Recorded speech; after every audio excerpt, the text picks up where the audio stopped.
Hola hermanos, vamos a abrir nuestras Biblias en Primera de Tesalonicenses, capítulo 5. Vamos a terminar hoy esta primera carta de Pablo a esta iglesia.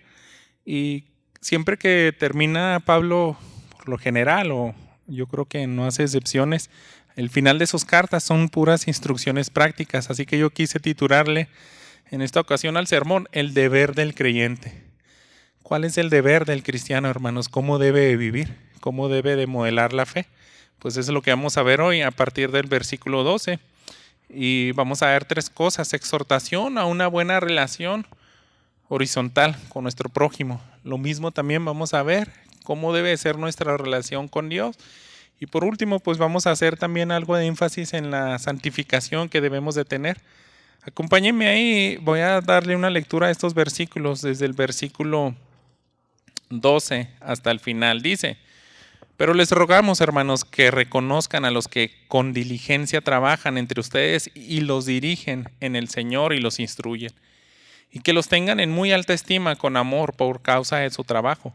Vivan en paz los unos a los otros, los unos con los otros. Les exhortamos, hermanos, a que amonesten a los indisciplinados, animen a los desalentados, sostengan a los débiles y sean pacientes con todos. Miren que ninguno devuelva a otro mal por mal, sino que procuren siempre lo bueno los unos para con los otros y para con todos. Estén siempre gozosos, oren sin cesar, den gracias en todo, porque esta es la voluntad de Dios para ustedes en Cristo Jesús. No apaguen el espíritu, no desprecien las profecías, antes bien, examínenlo todo cuidadosamente, retengan lo bueno, absténganse de toda forma de mal, y que el mismo Dios de paz los santifique por completo, y que todo su ser, espíritu, alma y cuerpo, sea preservado irreprensibles para la venida de nuestro Señor Jesucristo. Fiel es aquel que los llama, el cual también lo hará. Hermanos, oren por nosotros, saluden a todos los hermanos con beso santo. Les encargo solemnemente por el Señor que se lea esta carta a todos los hermanos. La gracia de nuestro Señor Jesucristo sea con ustedes. Oremos. Padre, una vez más venimos delante de ti para pedirte que bendigas este mensaje y que hagas de nosotros familia, Señor, miembros tuyos, hijos tuyos, que modelen una vida completamente distinta a esta sociedad. Permite, Padre, que cada uno de nosotros mejoremos a partir de las verdades que vamos a ver hoy, nuestra relación al amar a nuestro prójimo y también al amarte a ti. Sigue obrando, Padre, para que cada uno de nosotros siga creciendo en su semejanza a Cristo Jesús, y te agradecemos porque tu Espíritu Santo está de nuestra parte. La palabra que tenemos delante de nosotros en este momento, te agradecemos. En Cristo Jesús. Amén. Cuando yo tenía entre 5 y 7 años, 8 tal vez, había una vecina en la casa que pues yo solamente sabía que era amiga de mis hermanos mayores. Pues mi hermano mayor me lleva 9 años, mi hermana 7, ni sé de quién era. Yo veía que convivía con ellos. Y pues yo en ese entonces, pues un niño así como de 7 años, no, pues no me interesaba mucho en qué conversaban y todo, pero simplemente a veces la veía en la casa. Y me sorprendió mucho porque en esta semana mi mamá me dijo: ¿sabes que ella se llamaba Belén? Decía que cuando llegaba a nuestra casa sentía paz, y era un escenario completamente diferente al de su casa. Dice: no saben cómo me siento bien cuando llego adentro de la casa de ustedes. O sea, es todo lo opuesto a mi casa. Allá es una bola de gritos, de peleas, está uno tenso, sale enojado. Y yo ya nomás así, ya llego al límite y me salgo. Y ya sé, voy a ir a la casa de la familia Weiss. Y me meto aquí, en serio, es una paz, y me relajo y los veo a ustedes. Sobre todo, pues yo creo que ella observaba y notaba esas diferencias. Pues déjenme decirle que yo pues sospecho que no éramos una familia perfecta, pero sí pudimos modelarle muchas cosas de lo que vienen en estos versículos. Y es mi deseo también que cuando alguien visite su hogar, cuando alguien lo vea en el trabajo, le pueda percibir de esa manera, que pueda decir: son diferentes, son completamente distintos. Así que ese es el deber del creyente, hermanos. Vamos a empezar con una exhortación que da el apóstol Pablo en cuanto a las relaciones. Él ya estaba hablando, felicitándoles porque han aceptado el mensaje de Dios como es directamente de Dios, le han obedecido, han estado dispuestos a sufrir por Cristo. Y por último, en el capítulo 4 y al inicio de este capítulo 5, pues él está hablando, ¿verdad?, que es inminente la venida de nuestro Señor Jesús, que si alguien murió en Cristo va a resucitar, pero también es parte de esas instrucciones que vas a hacer durante todo este tiempo en lo que viene Cristo Jesús. Pues debemos de vivir como es digno de todo creyente, ¿verdad? Lo más parecido a Jesús. Permítanme leerle otra vez estos dos versículos del 12 al 13 para que percibamos que esto es un deber a nivel horizontal. Pablo, hermano, ponga mucha atención porque es una carta a una iglesia. Entonces, él está dirigiendo estos mandatos a las ovejas, a ustedes que están allá. Bueno, yo no me escapo, aunque esté aquí al frente, pero sin embargo, son instrucciones que él está dando primeramente a los congregantes, a los que no son líderes. Fíjese, ponga atención. Pero les rogamos, hermanos, que reconozcan a los que con diligencia trabajan entre ustedes y los dirigen en el Señor y los instruyen. Y que los tengan en muy alta estima con amor por causa de su trabajo. Vivan en paz los unos con los otros. ¿Se fijan? Él está haciendo esas distinciones. ¿Quiénes son los que los dirigen? Entonces son esas dos divisiones en las iglesias. Los que están al frente y dándoles instrucciones en base a la luz de la palabra de Dios de cómo ustedes deben de vivir. Entonces son esas dos categorías. Tú escuchas y obedeces a aquellos que Dios les dio pues más facilidad para entender cómo es el cristianismo y te lo va desglosando.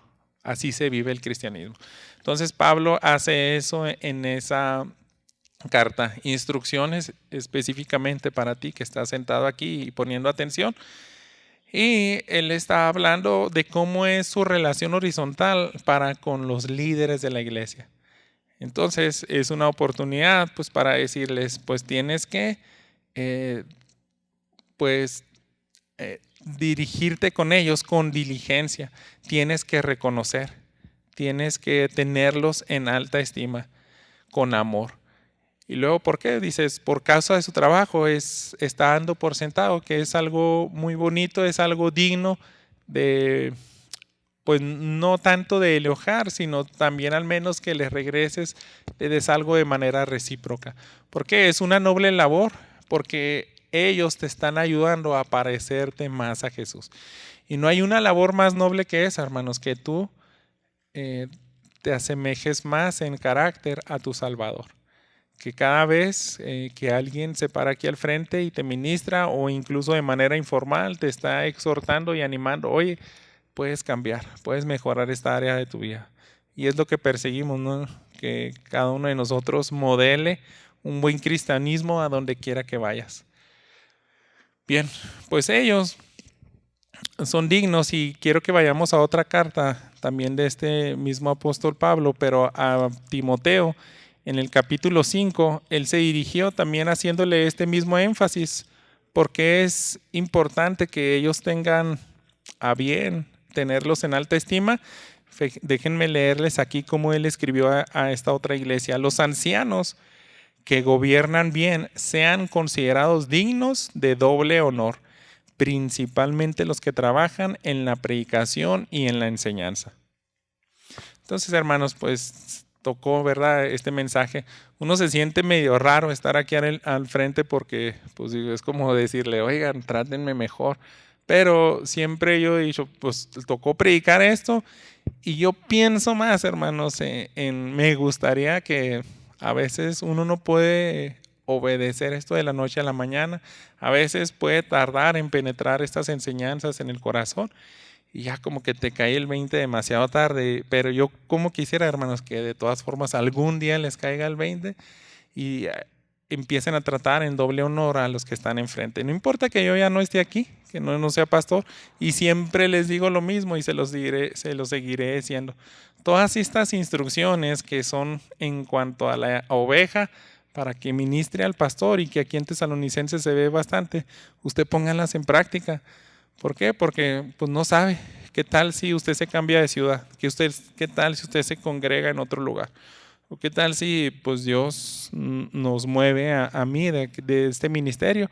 Entonces, usted, qué bonito sería para mí que usted se quede con esa enseñanza. Donde quiera que vaya y diga, no, pues es que así nos enseñó nuestro pastor. A tener en doble honor a aquellos que hacen esta labor, hermanos. Porque uno puede pensar en la labor que alguien desea ejerce de cualquier otro oficio. Por ejemplo, pues los maestros es una labor muy noble porque enseñan a los niños, pues al menos los conocimientos que le van a ayudar para tener una buena educación intelectual. Los doctores tienen una labor también muy noble porque tiene que ver con la salud y mejorarle el estilo de vida. Pero los que están en el frente, hermanos, es la labor más noble porque ya tiene que ver con el destino del alma, lo eterno. No hay más noble que eso, hermanos. Entonces, por eso yo creo que debemos de tener bien conscientes, se deben de tener ese doble honor. Así que usted, hermanos, pues eso se lo dejo a su consideración. Simplemente trate de ser honesto con nuestro Señor Jesús y decirle, pues tú guíame, ¿cómo puedo tenerlos en doble honor? Que sea su palabra. Aquí simplemente está diciendo el apóstol Pablo, reconozcan a los que trabajan en ustedes. Quiero ayudarles tal vez a lo mejor también un poquito más y son otras palabras del apóstol Pablo, pero estas se encuentran en Colosenses. ¿Qué le dijo a esta iglesia? Acompáñenme ahí en el capítulo 1, en los versículos 28 al 29. Él también solía dar instrucciones parecidas. Dice, a él nosotros proclamamos, amonestando a todos los hombres y enseñando a todos los hombres con toda sabiduría, a fin de poder presentar a todo hombre perfecto en Cristo. Con este fin también trabajo, esforzándome según su poder que obra poderosamente en mí. Pablo está describiendo, eso es lo que hacemos. Nuestra mayor intención, hermanos, es que usted se parezca a Cristo, que sea perfecto, que sea una madre digna de alabanza, como la que se describe en Proverbios 31, que sea un padre que modele el amor de Dios a sus hijos, que sean hijos obedientes, que en cualquier posición que usted esté, como empleado, alumno o ciudadano, usted sea luz. Entonces ese es nuestro trabajo y dice, nosotros nos esforzamos según el poder que obra poderosamente en mí. Dice Pablo, pues yo lo hago todo esto en base a la fortaleza que el Espíritu Santo nos da. Y por eso también se debe considerar como un doble honor, ¿verdad? Cuando un pastor es fiel, cuando un pastor es temeroso de Dios, pues va a pedir, Dios, tú ayúdame porque es tu obra, son tus ovejas. Tú tienes que obrar a través de mí, porque en mis propias fuerzas pues vamos a hacer un desastre, hermanos. Vamos a predicar mal, vamos a desequilibrar, ¿verdad? Los atributos de Dios. A lo mejor va a ser puro regaño, van a salir fastidiados de aquí, van a salir así como con ganas de mejor abandonar la iglesia. Ojalá que no sea el caso, ¿verdad? Pero si lo hacemos con la ayuda del Espíritu Santo, hermanos, pues eso va al contrario, animarles a ustedes a seguir adelante. Entonces, de eso se trata y termina al final del versículo 13, aquí regresando a Tesalonicenses, con una exhortación también, dice, vivan en paz los unos con los otros. Así que yo creo que también va ligado al contexto. Se puede dar, hermanos, que no haya paz entre los líderes y las ovejas, que hayan roces y fricciones porque somos humanos. Entonces van a decir, no, yo con ese pastor no me gusta, con tal líder no me llevo bien, a él sí no le hago caso, a él sí yo no lo voy a invitar a comer o qué sé yo. Pero dice, debe de haber paz entre ustedes. Es una relación entre líderes porque seguimos siendo al mismo nivel preciosos para Dios, hermanos. Somos hijos de Dios, redimidos por su sangre. Entonces Pablo estaba consciente de que, aunque Tesalonicense lo hemos visto, parece que eso es una iglesia mayormente digna de elogiar. Él dice, manténganse en paz unos con los otros. Basta de disensiones. ¿Eso qué implica, hermanos? Humildad. Humillarnos, perdonar si es necesario, pasar por alto ofensas y simplemente también hablar en claro. Oye, pues es que no sé, no me caes tan bien, pero ora por mí, yo no quiero eso porque es un mandato de la palabra de Dios. Si no estoy en paz contigo, ayúdame también, yo quiero promover esa paz, porque ahí es donde se glorifica a Dios. Así que esa es una iglesia madura, hermanos, donde hay una paz en todos los niveles de liderazgo y de las ovejas, ¿verdad? Todavía sigue con mandatos a nivel horizontal, hermanos. ¿Cómo deben de vivir ustedes? Dice en el versículo 14, algo más que agregó Pablo. Les exhortamos, hermanos, a que amonesten a los indisciplinados, animen a los desalentados, sostengan a los débiles y sean pacientes con todos. Miren que ninguno devuelva a otro mal por mal, sino que procuren siempre lo bueno los unos para con nosotros y para con todos. Yo creo que este tipo de cosas veía la vecina, así cuando decía, oye, ¿por qué estos no devuelven mal por mal? Allá en mi casa, ¿no? Alguien arranca una discusión y se lo regresa con groserías y olvídate, ya el otro ya agarra hasta un sartén. ¿Por qué? Porque no practican esto, hermanos. Devuelven mal por mal. Pero dice el apóstol Pablo, ustedes no hagan eso. Es más, si hay alguien indisciplinado, amonéstenlo. Si hay alguien desalentado, yo creo que esta vecina podía ver, no se burlan de los desalentados. Nosotros no, les sacamos la garra, les criticamos, pero ellos no. Ellos con amor y paciencia los exhortan.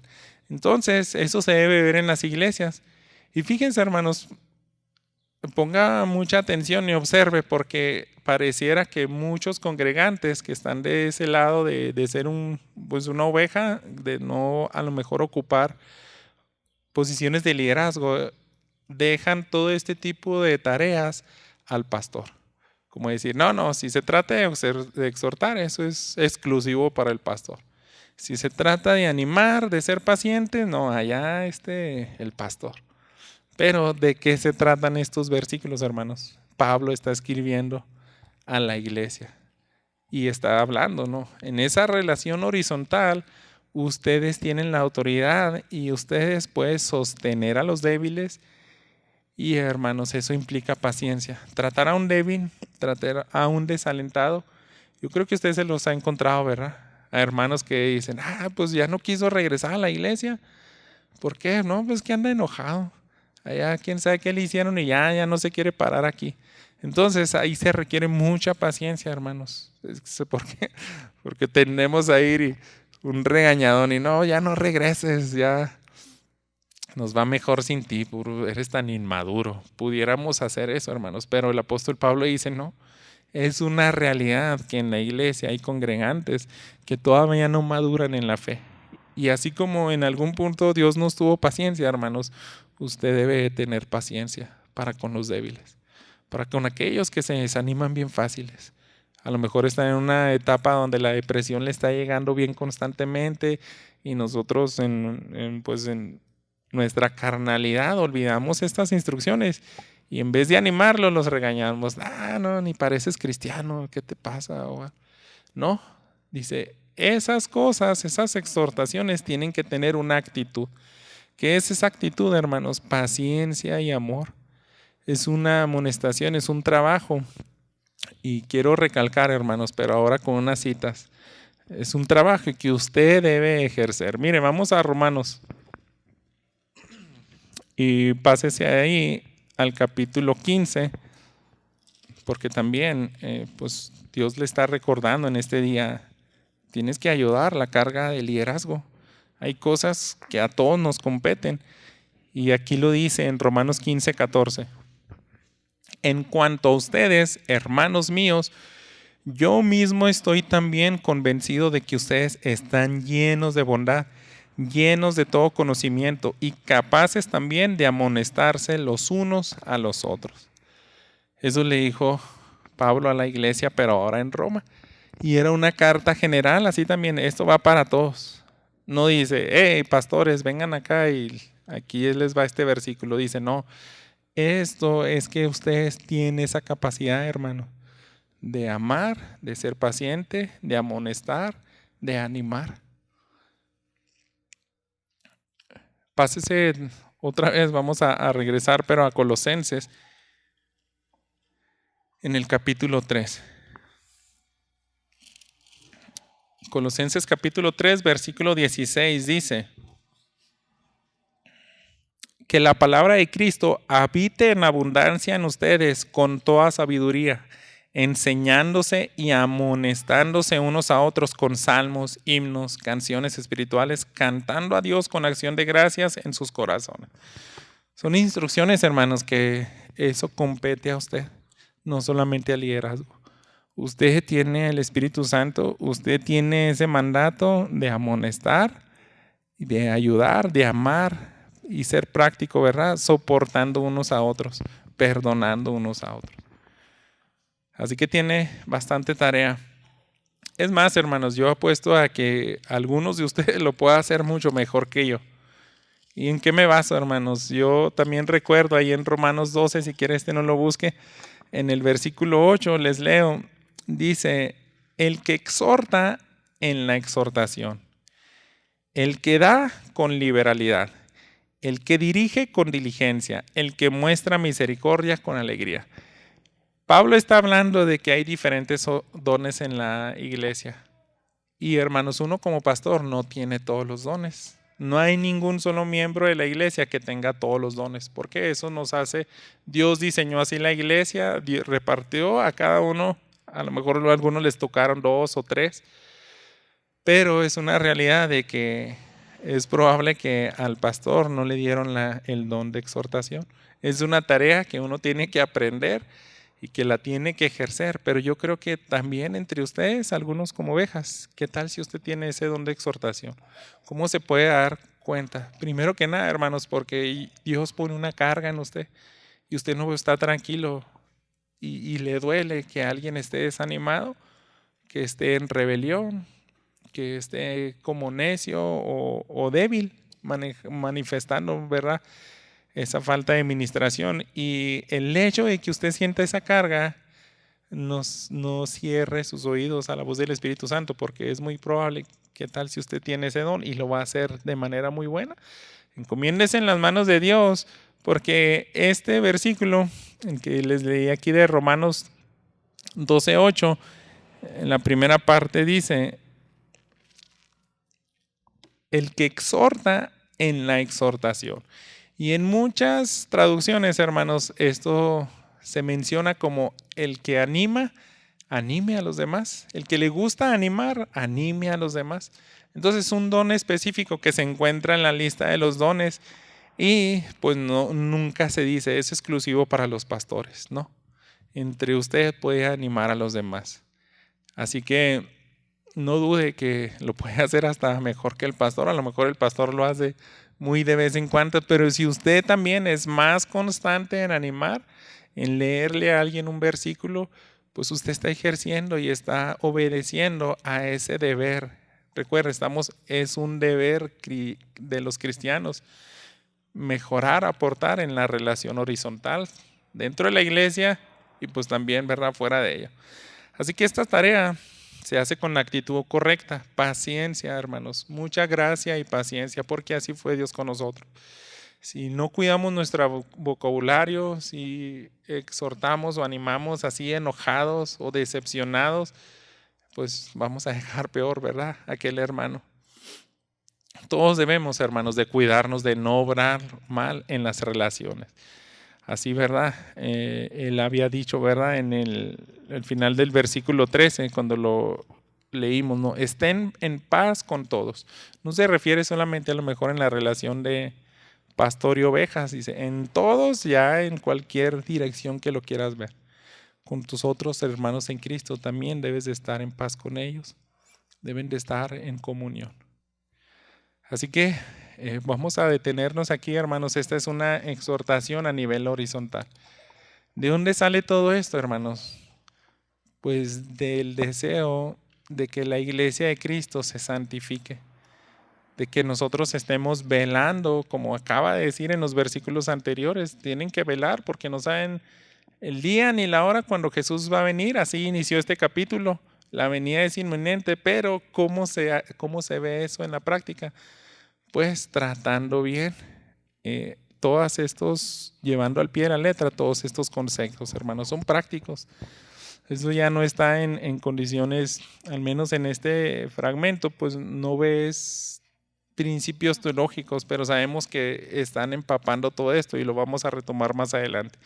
Ahora, hermanos, nos vamos a pasar a una exhortación, pero ahora es en un sentido vertical. También Pablo quiere que la iglesia crezca de manera vertical en su conocimiento y relación con Dios. Y aquí lo encontramos, fíjese que ya cambia un poco el sentido en los siguientes versículos 16 al 18, le voy a leer.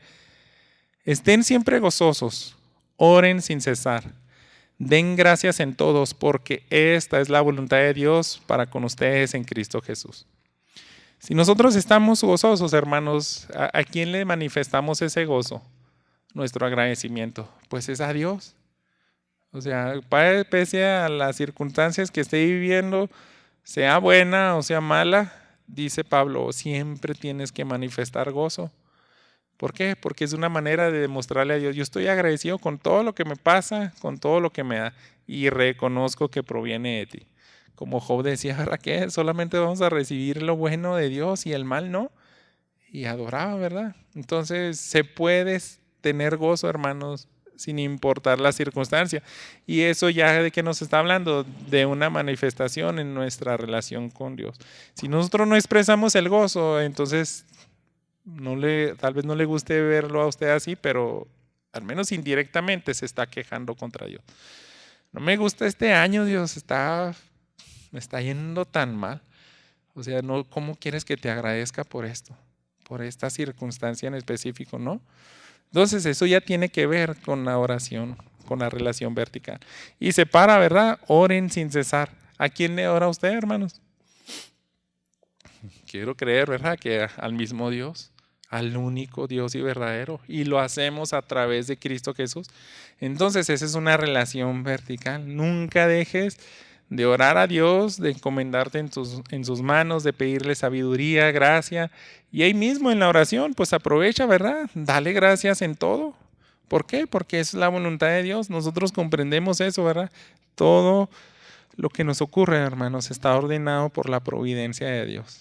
Él, incluso nuestras malas decisiones, se encarga de que se tornen a bien. Así que podemos agradarle y bendecir a Dios por eso, darle gracias en todo. Entonces todo pues no tiene pierde, ¿verdad? No le agradezcas a Dios solamente con cosas que a tu manera de ver o a la manera que ve el mundo y dice, no, pues es que ahí sí le doy gracias a Dios porque me subieron el sueldo, ¿no? Pero si me corrieron al del trabajo, pues ahí sí ya no le agradezco. No, dice, dale gracias en todo, es la voluntad de Dios. Pablo quería, hermanos, una iglesia que manifestara al menos esas tres cosas. Gozo, ¿por qué? Porque sí se puede. Dice, estén siempre gozosos. No nos pondría una orden aquí en la escritura, así como para hacernos la vida de cuadritos. Pablo en Filipenses, lo veíamos ayer en los matrimonios, decía, yo ya aprendí a ser gozoso y pese a la circunstancia. En la pobreza, en la riqueza, yo ya aprendí el secreto de ser feliz. Entonces Pablo dice, sí se puede, hermanos. Y también debes orar y ser agradecido, aún en las peores circunstancias. Déjeme refrescarle un poquito la memoria que estaba viviendo Tesalonicenses, hermanos. Váyase a unas páginas atrás en el capítulo 1, porque pues ya hemos llevado algunos domingos aquí y a lo mejor se nos olvidó esto. En el versículo 6 dice, ustedes llegaron a ser imitadores de nosotros y del Señor, habiendo recibido la palabra en medio de mucha tribulación, con el gozo del Espíritu Santo. Entonces, hermanos, Tesalónica tenía problemas hasta como ciudad, y esas tribulaciones yo creo que Pablo se las había traído, sospecho, ¿no? Porque donde quiera que predicaba, ahí venían los judíos atrás de él a lincharlo. Entonces llega a Tesalónica y le pasó lo mismo. ¿Y qué pasa? Pues es igual como en varias ocasiones en el libro de los Hechos. ¿No está Pablo? No, pues si no está Pablo, al menos con unos de sus discípulos vamos a ensañarnos. Y Pablo dice, a ustedes hasta aprendieron a eso de nosotros, a ser sufridos. Los tesalonicenses, hermanos, era una iglesia que también sufría por Cristo. Así que Él les está recordando, sean agradecidos aún en las peores circunstancias. Y nosotros pudiéramos poner esos pretextos, decir, no, pues es que trato de predicar, trato de ser un buen ciudadano, de pagar los impuestos, de dar testimonio, y me está yendo tan mal. El mundo me aborrece por tratar de ser justo. Entonces, pues, ¿cómo quiere que sea gozoso y agradecido? Dice, no. Es más, Jesús decía, hazlo porque ya es la muestra de que, pues, eres mi hijo, que estás sufriendo por mi causa. Bien, eso es la voluntad de Dios. Y es lo más maravilloso, hermanos, que Dios permita que tú sufras. Que Dios, al mismo tiempo, su voluntad es que siempre estés gozoso, que siempre tengas paz y que seas agradecido. Esa es la agenda de Dios para tu vida. Ese es tu deber como creyente, que siempre manifestemos eso. ¿Por qué? Porque cuando perdamos de vista eso, hermanos, pues regresando a la anécdota del inicio, esa vecina nunca hubiera encontrado diferencia. Ah, no, pues que los cristianos son iguales. En mi casa no hay gozo, en la de ellos tampoco. En mi casa no hay paz, no hay agradecimiento, pues allá tampoco. Pero ella podía decir, aquí sí es diferente. Y eso es lo que espera Dios, ¿verdad? En nuestros hogares y en nuestras vidas. Seguimos aquí, hermanos, en la exhortación a nuestra relación vertical con Dios. Y ahora nos vamos a pasar a los versículos 19 y 21. ¿Qué más quiso Pablo que entendieran en cuanto a su relación con Dios? Les leo. No apaguen el espíritu. No desprecien las profecías. Antes bien, examínenlo todo cuidadosamente. Retengan lo bueno. Y esas son las instrucciones, ¿verdad? Dice, tiene que ver con que sean sensibles a la voz del Espíritu Santo. Él da instrucciones y pues tienen que obedecerlo, ¿verdad? Pero también está hablando de un tipo de alerta. ¿Por qué? Dice Hendrickson, un comentarista, que yo creo nos podemos ubicar en la época de Pablo, hermanos. No tenían Biblias impresas así como nosotros. Ahí todavía no se hacían los concilios para deliberar cuáles evangelios se quedaban. Todavía no existía la imprenta. Entonces Dios pues daba otro tipo de... Muchos teólogos y estudiosos de la Biblia sospechan de que había más ese don de profecía, que era simplemente la enseñanza. Las enseñanzas de Jesús, del apóstol Pablo, ellos dependían y el Espíritu Santo se las traía a la memoria y ellos la explicaban. Entonces, ¿por qué? Porque a lo mejor no estaban todos los rollos. Algunos ya estaba escrito el Evangelio de Mateo o Marcos, que eran los más antiguos, pero ¿qué tal si todavía no se había distribuido a todo el cristianismo? Entonces, había ese oficio de profeta. Y si un profeta pues decía, no, traigo esta palabra de parte de Dios, acuérdense que Jesús dijo esto y aquello y que vivamos así. Entonces dice, examínalo. Es una tarea de cada creyente que cualquiera que se ponga aquí al frente, tú estés atento y que todo concuerde con lo que el Espíritu Santo también está trayendo paz y conciencia a los demás hermanos. Nosotros, hermanos, como iglesia, hacemos teología en conjunto.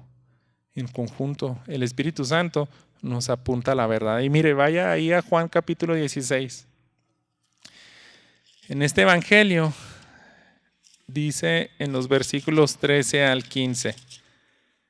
Pero cuando Él, el Espíritu de verdad, venga, los guiará a toda verdad, porque no hablará por su propia cuenta, sino que hablará todo lo que oiga y les hará saber lo que habrá de venir. Él me glorificará porque tomará de lo mío y se lo hará saber a ustedes. Todo lo que tiene el Padre es mío.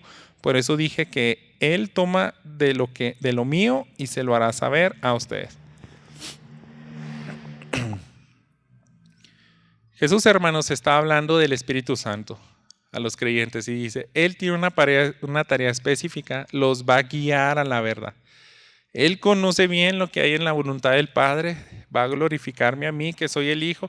Entonces, algo que no debemos de dudar nunca, hermanos, es que el Espíritu Santo tiene las mejores intenciones de que tú conozcas a Dios, de que te va a llevar de la mano por el camino de la verdad. El Espíritu Santo jamás te metería en doctrinas extrañas, en sectas. Para nada. Entonces, si alguien, hermanos, llega a desviarse del evangelio, quiere decir que no examinó bien, sino escuchó otra cosa. Pero que está dando por sentado Pablo y Jesús. El Espíritu Santo lo único que va a guiarte es a la verdad. Entonces tenemos que aprender a madurar y a ser sensibles a esa voz del Espíritu Santo porque es digna de confianza. Y aquí regresando a Tesalonicenses, es como si Pablo les dijera a esta iglesia, ¿saben qué? No dejen de escuchar únicamente al Espíritu Santo, no desprecien las profecías. ¿Por qué? Porque las profecías vienen del Espíritu Santo. Y todo lo que transmite el Espíritu Santo es algo que te va a llevar a conocer mejor a Dios. ¿Ok? Yo creo que aquí podemos tomar esos principios, ¿verdad? Debemos de poner en acción nuestra obediencia a los mandatos de Dios.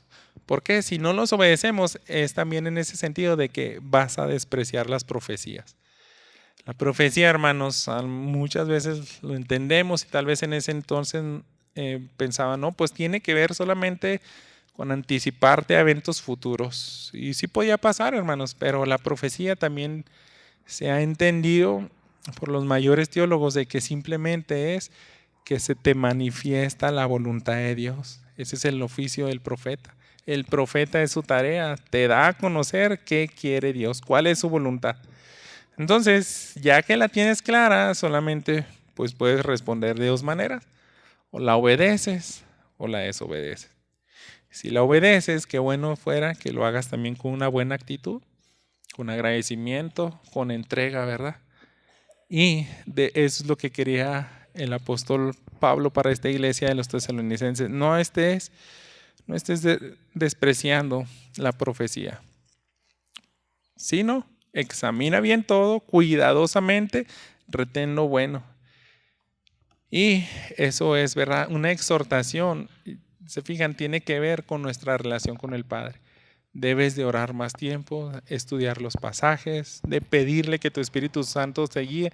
Y todo eso es una relación vertical, hermanos, que se tiene que recrear, se tiene que mejorar. Tenemos que pues aprender a depender y a confiar más y más del Espíritu Santo. Quiero terminar con el último punto y es perseverar juntos en la santificación. Ya te dijo Pablo, mejora tu relación horizontal con tus hermanos, con tu prójimo, también tu relación con Dios. Y eso es lo que te va a ayudar a perseverar justos en la santificación. De esa manera, pues, estás cumpliendo en tu deber como creyente. ¿Cómo termina esta carta, hermanos? Les leo desde el versículo 22. Absténganse de toda forma de mal, y que el mismo Dios de paz los santifique por completo, y que todo su ser, espíritu, alma y cuerpo sea preservado irreprensible para la venida de nuestro Señor Jesucristo. Fiel es aquel que los llama, el cual también lo hará. Entonces Pablo dice, eso es lo que persigue Dios de cada uno de sus hijos, que seas irreprensible, sin mancha. Y nos está recordando, ¿verdad? ¿Por qué hacemos todo esto, hermanos? ¿Cuál es nuestra razón de la santificación?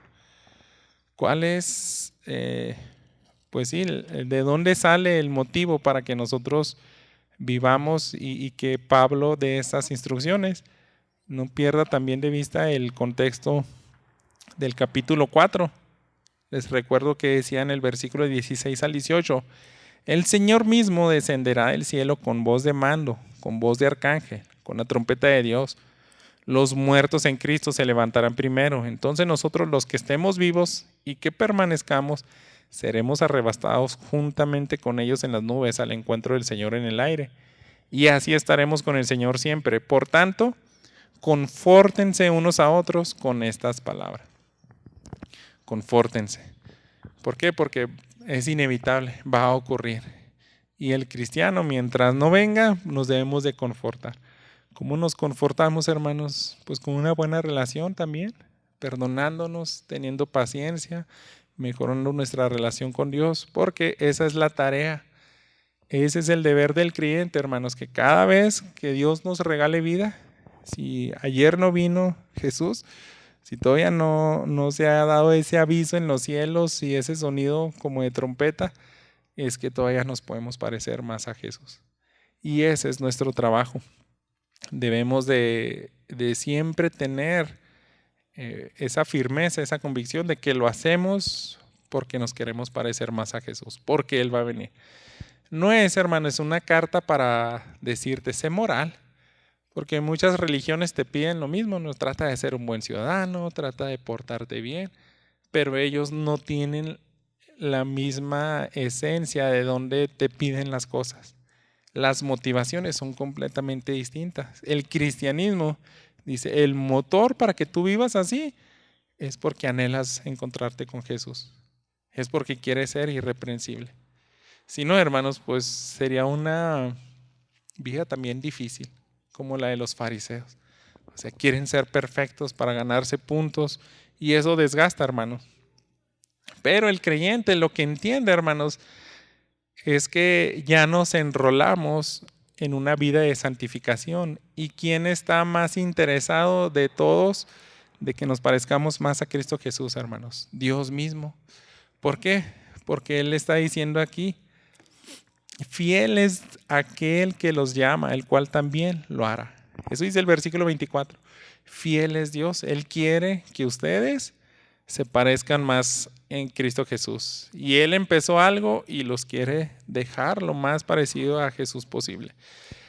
Pero, hermanos, ¿cuál es el medio para que usted se parezca a Jesús?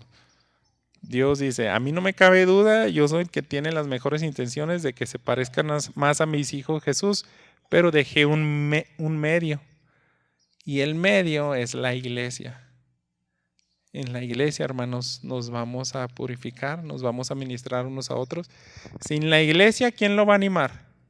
Sin la iglesia, ¿quién le va a tener paciencia? ¿Quién le va a exhortar? ¿Quién le va a confrontar con su pecado? Nadie, hermano. La iglesia es el medio para que nosotros nos santifiquemos.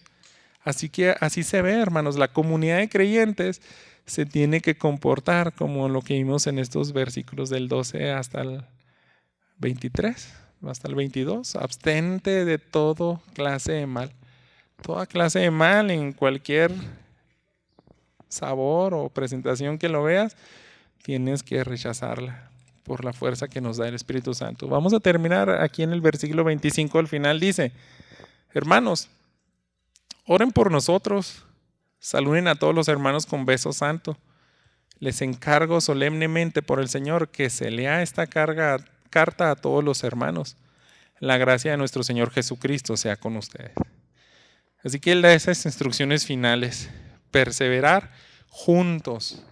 Así yo le puse juntos. Ese es un trabajo juntos, hermanos. Y Pablo está diciendo, ustedes, Tesalónica, oren por nosotros. Entonces da por sentado, nosotros oramos por ustedes, ya se lo dijo en medio de la carta. Y yo siempre ruego por ustedes. Entonces también ustedes oren. Esto se hace en conjunto, hermanos. Nunca pierda. Y si no lo tiene en su lista de oraciones, agregue a su hermano. A los de nuestra iglesia local. Ahorita oramos, ¿verdad? Por Chris y Rachel, que sus padres están faltos de salud. Y son hermanos que pues, a lo mejor los vemos cada 2 años, cada 2, 3 años, pero tenemos ese privilegio de que son nuestros hermanos en Cristo y nos acordamos de ellos. Oramos por ellos y podemos orar también por Lolita, podemos orar por otros hermanos en Cristo que no asistieron en este día. Ore por ellos, hermanos. Y tal es la preocupación de Pablo que da esa instrucción. Les encargo solemnemente por el Señor. Esto no es una idea mía. Por el Señor. El Señor, si es el que tiene las mayores intenciones de que se santifiquen, por el Señor les digo, si alguien no ha leído esta carta, se la vas a leer. Yo creo que sería un equivalente a, pues veo que faltan algunos acompañantes o algunas familias, y decirle, oye, el sermón estuvo bueno. Y lo padre es que nosotros tenemos hasta podcast y decirle, mira, te lo voy a poner. ¿Por qué? Porque eso proviene de Dios. Ese mensaje es de Dios, hermano. Decirle, pues es que la maestra ya está con los niños, no escucho este sermón, pero tú que estás aquí, que sí lo escuchaste, dice, oye, qué buena estuvo la predicación, porque viene de Dios, hermano. No me estoy echando flores. Eso es lo que decía Pablo. Haz que estas instrucciones todos las deben de conocer. Todos, hermanos, los que no vemos aquí. ¿Y quién va a hacer ese trabajo? Ustedes, no nada más el pastor. Ustedes también son ese medio para exhortar. ¿Por qué, hermanos? Porque Dios está preocupado a que todos crezcamos y algunos tienen un ritmo diferente. Algunos fallan más que otros, algunos sus circunstancias son distintas. Pero Dios quiere, no, a todos los quiero a la semejanza de Cristo Jesús. A unos que van más atrás, a esos anímalos y recuérdales. Este es tu deber como creyente. Si te estaba olvidando, pues ahora te lo voy a recordar porque no te debes de quedar atrás. Todos vamos a entrar a la gloria y lo más semejante a Jesús. Sé diferente y debemos tener una actitud distinta. Y pon de tu parte, hermano, para ministrar a cada uno de los hermanos de tu iglesia local. Yo creo que nos podemos ir, ¿verdad?, con esta tarea.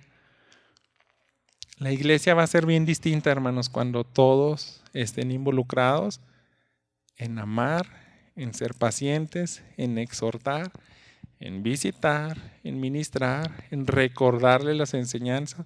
¿Por qué? Porque ese no es trabajo único del pastor. Ustedes son la clave, hermanos, para que la iglesia se santifique, para que la iglesia sea una comunidad donde pues todos, nadie se rezague, sino que vayamos al mismo ritmo lo mejor posible. Vamos a orar, hermanos, y también yo creo que al final de este sermón pues tenemos algunos anuncios que dar, pero sí también quisiera que platicar en cuestiones de que hay cierto tipo de sermones que pueden terminar en un desafío para que usted se reactive y ministre, ejerza sus dones. Así que vamos a hacer pues una especie de dinámica al final para que usted considere, pues tengo que obedecer. Si no obedezco, si no pongo en práctica este mensaje, pues yo creo que no hay diferencia en la instrucción que dice Pablo, no menosprecies las profecías, estás menospreciando el mensaje de Dios. Oremos, Señor. Gracias nuevamente por esta hermosa carta de los tesalonicenses que pues una iglesia ejemplar, Señor. Obviamente no era perfecta, pero nos ha dejado un muy buen sabor de boca a muchos de nosotros, sabiendo de que ellos es una muestra de que sí se puede, Señor, ser una iglesia que modela a tu Hijo Jesús, una iglesia que va por los perdidos, que predica tu palabra, que se aman unos a otros, que te aman a ti, Señor, y que deben de permanecer juntos, Señor, en ese trabajo de la santificación. Así que pedimos, Señor, que nos conceda, Señor, por tu gracia, parecernos más y más a esta iglesia de Tesalónica y pues que también podamos recibir ese honor de que todo provino de ti, Señor. Tú fuiste y siempre serás, Señor, el más interesado en vernos transformados. Este mensaje fue un regalo tuyo, Señor. Tú no lo trajiste, Padre. No podemos decir que esto viene de una mente humana ni intenciones del hombre, Señor. Fuiste tú, Padre. Te damos el honor y la gloria porque tú eres el que quieres vernos más parecido a Jesús. Quieres ver cómo tu iglesia, Señor, hacemos el trabajo en conjunto. Te pido, pues, Padre, que a su tiempo dé fruto, Señor, este mensaje en Cristo Jesús. Amén.